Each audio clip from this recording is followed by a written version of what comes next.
Sono arrivate a Venezia le mamme del comitato No Fas, con loro in una domenica di festa striscioni e cartelloni per far pressione verso la regione e ribadire la necessità della bonifica del sito Miteni, oggi chiuso, e i dirigenti con la proprietà chiamati a rispondere in tribunale di disastro ambientale. Dobbiamo pretendere questa rimozione totale degli inquinanti sotto il sito della Miteni, perché se questo non avverrà la nostra falda non potrà mai purificarsi e pulirsi. Questa è un'azione che dobbiamo ai nostri figli e alle generazioni future. Bonifica che peraltro la Regione Veneto ha già chiesto e intimato alla stessa Miteni e per la quale si chiede un commissario.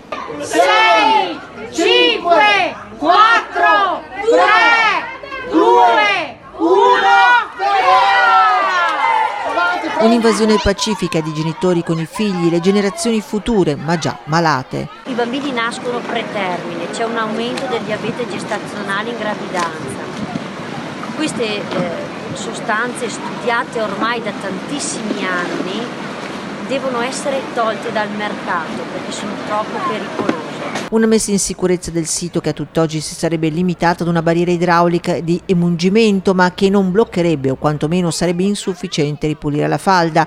Messa in sicurezza che invece deve bloccare la diffusione degli inquinanti e a seguire la bonifica avrà il difficile compito del ripristino ambientale perché i FAS sono subdoli. I FAS sono interferenti endocrini e sono bioaccumulabili, entrano nel nostro organismo e lavorano passando per ormoni.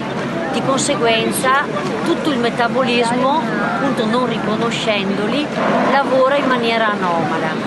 Il primo a saltare è il colesterolo, poi le ghiandole endocrine, riproduttive, la tiroide. No!